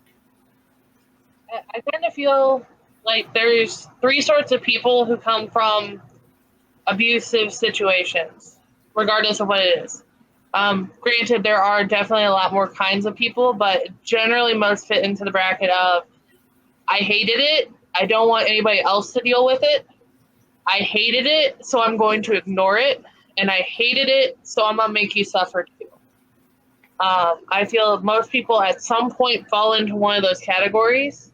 That's why I can see some people who have been abused becoming abusers, because they hated it, they didn't deserve it, so they're going to do the action, deserve the consequences they had when they never actually deserved those consequences to start with. They're going to make their punishment worth being punished for. Yeah. So this is massively interesting to think that, I didn't think this conversation would go down the path of abuse.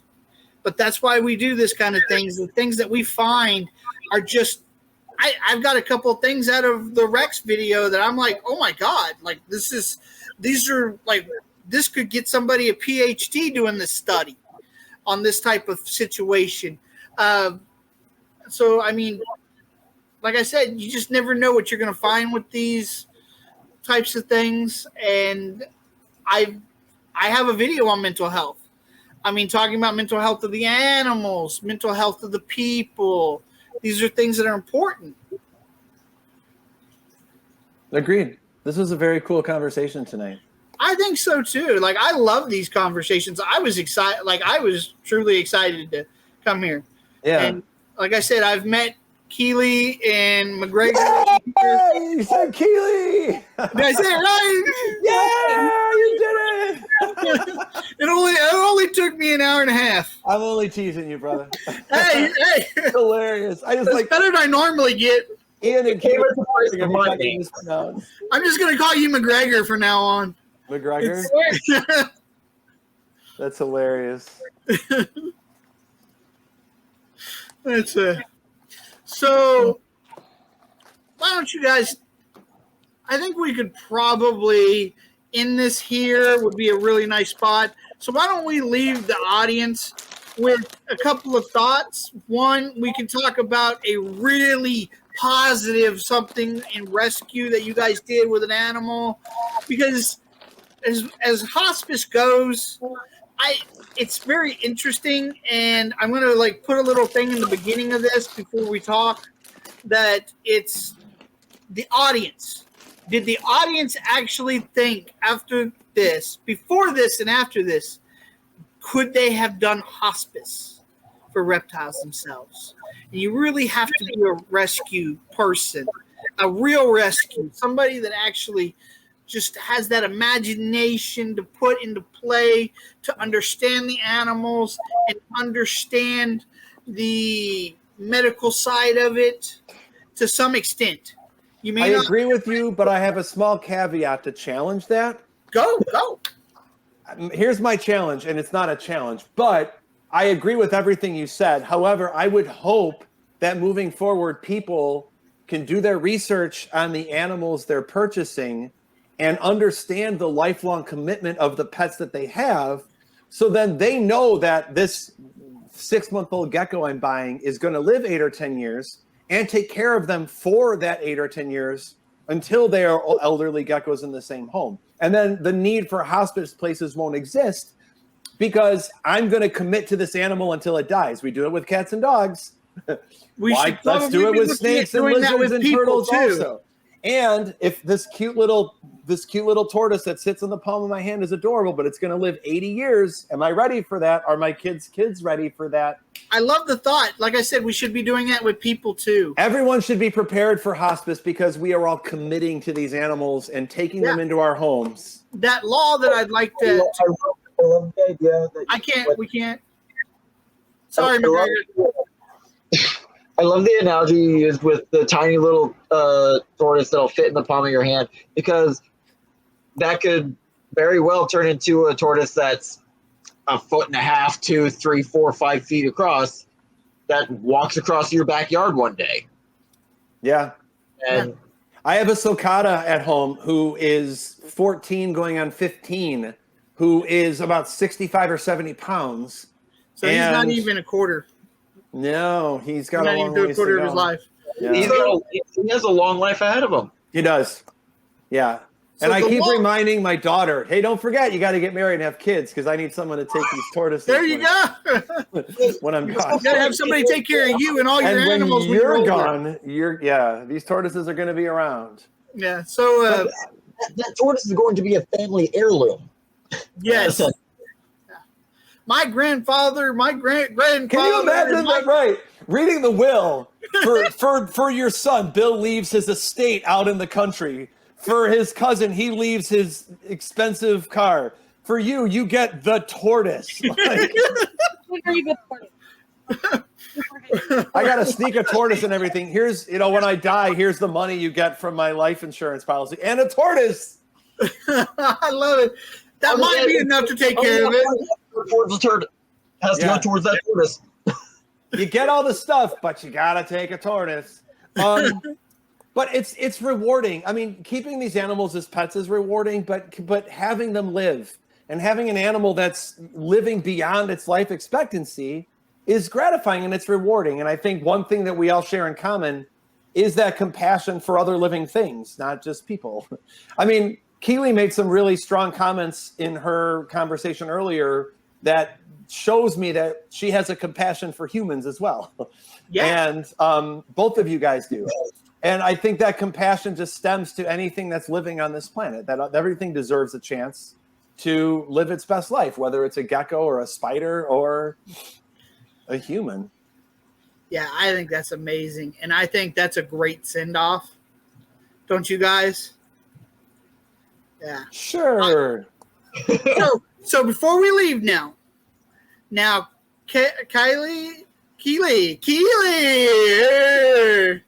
So you mentioned that you wanted me to do a study on the type of people that support your rescue. Why don't you go ahead and tell us about the people that support your rescue? I'm not sponsored by anybody. I do all of this on my own. I'm by myself, so not sponsored. So I had mentioned that I wanted you to do a study on the sort of businesses that support rescues in general. And there are a couple of different businesses that do a lot for reptile rescues that are starting to become more well-known. There's some more well-known ones who started recently. I'm going to use Dubia Roaches as a example because they have just posted onto their website animals up for adoption to start encouraging people to adopt animals in their local areas instead of going out and purchasing them. And I'm just curious what sort of businesses and what sort of people running these businesses would be more inclined. Is it people who are actually wanting to help the community and wanting the animals to do really well, or are there a ton of people out there who just want to make some money on the side?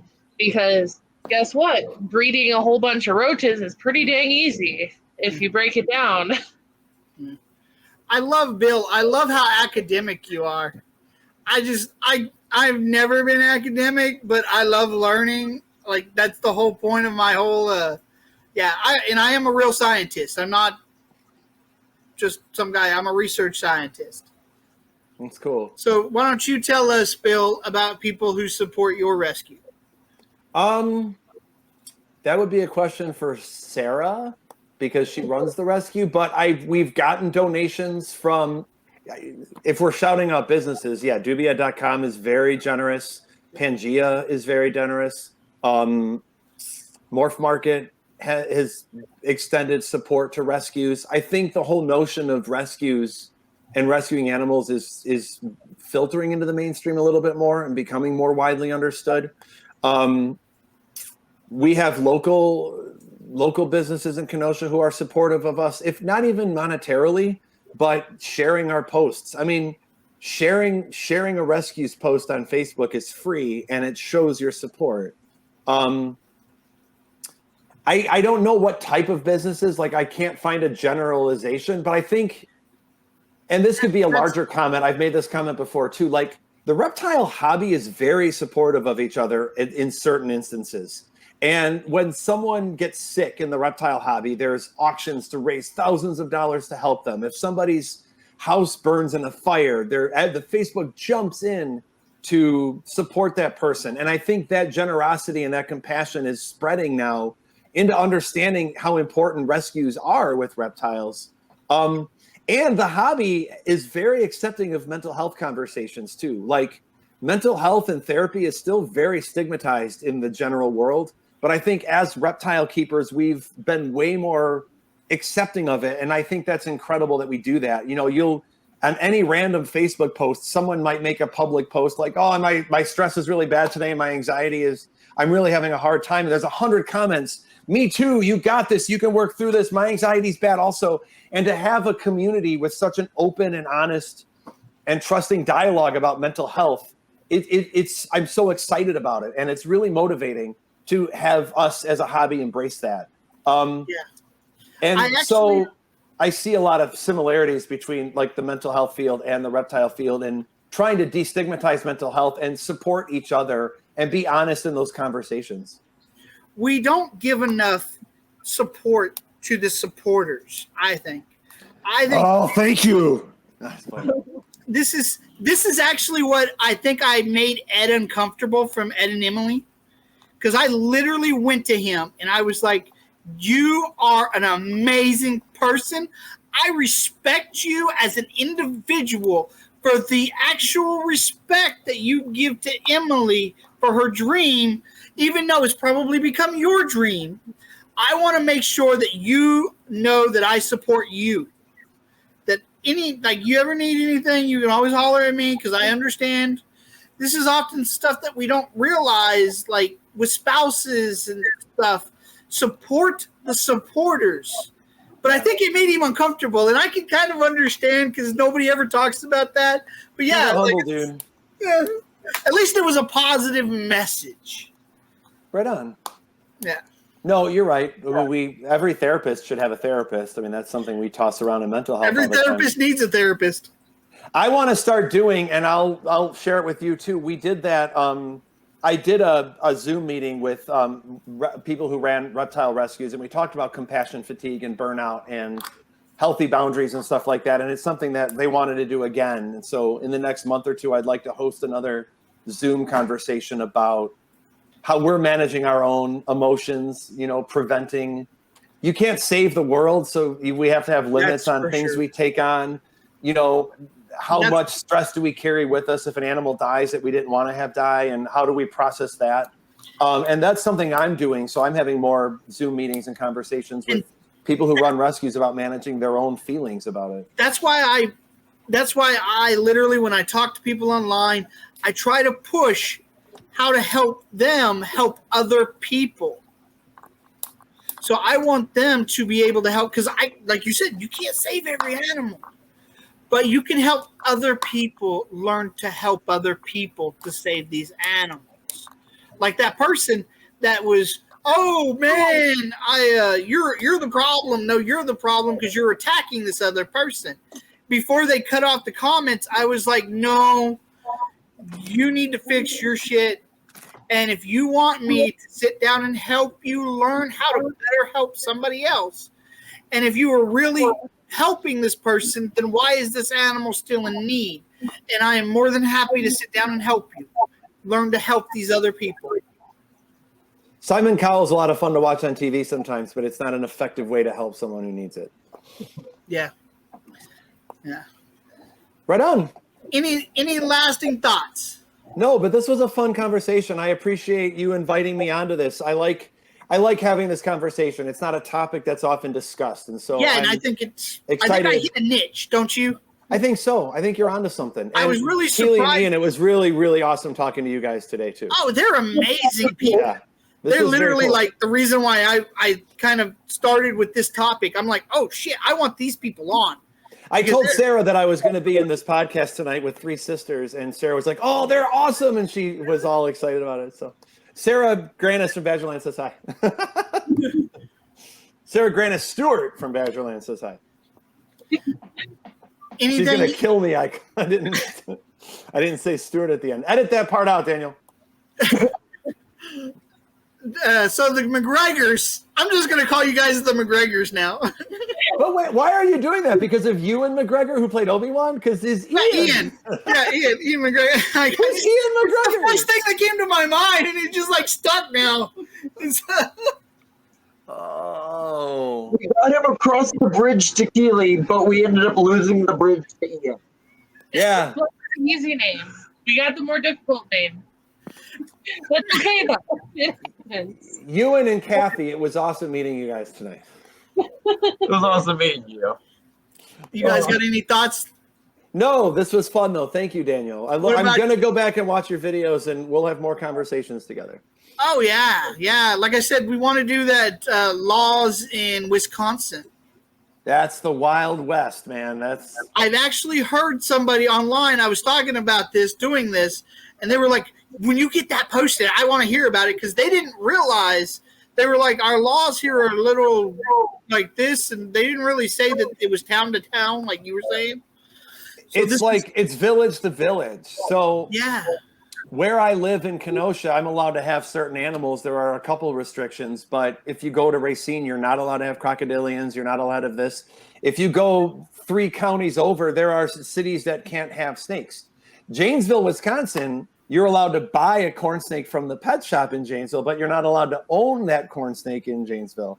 They sell them at Petco, but you can't have one. But they might be amending that. In fact, Sarah and I are actually, Sarah, I'm reviewing it with her. She's doing all the work on updating the ordinances for Kenosha, and we're doing it with the Madison Area Herp Society as well. So on madisonherps.org, we have a link with ordinances, and you can click on any county in Wisconsin, and you can see the most updated ordinances for that county or for that village. But we need to update it. It's been a couple of years since we've updated it. So we have that. Madison Area Herp Society has that resource. Badgerland is working on that resource. But yeah, there are states, and it's kind of, it's more of a preference. Like I would never object to the whole state of Wisconsin having reasonable ordinances statewide. I'm not against it, but they have to be reasonable ordinances. We can talk about this later. But that's a whole nother, Yeah. And that's for that podcast, but I need to prepare for that one. Yeah, and then we'll go over a lot of mental health stuff. You and I will have some follow-up conversations. Yeah, because there's a phone number that's supposed to be nationwide, right? They just dropped the suicide one, yeah. Yeah. It's the 911 for suicide, but I forgot what it was. Let's just get everybody a reptile, and that'll solve that. I think it was like 988 or 998 or something like that. Yeah. Which is pretty incredible. It's fantastic. I'm glad we can get the McGregors in on that. I'm glad they have, yeah. Yeah, I'm looking forward to seeing season 2 of Obi-Wan there, so get on that. Yeah. Yeah. We want more lightsaber fights. Okay. Get the lightsaber. I got to go eat dinner, guys. All right. I'm just absolutely. My cold pizza is waiting for me. Yeah, it was a lot of fun, you guys. Have a good weekend. Happy Labor Day. And Daniel, I will email you this weekend, and we'll have more conversations. Awesome. I look forward to being back. I do too. Yeah, cool. I actually when I thought about this, it was you, and I was like, yeah, that guy in the background. That guy that's always in the background of everything. It's like that guy.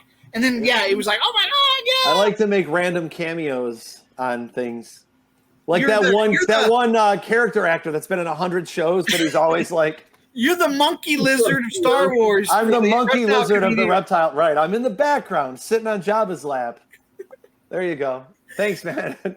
Good night, you guys. Reptile show. See if I can find a Jedi costume for you. There you go. Do it. Oh yeah. Next time, if you don't do that, we're gonna be disappointed. You and McKeely. All right, now he'll come to the show with the costume. All right. Okay. Anything else, guys? Nope. I'm good. I love you guys. Appreciate you. I look forward to talking to you guys at the show. I'll try not to make it 5 hours this time. You're fine, man.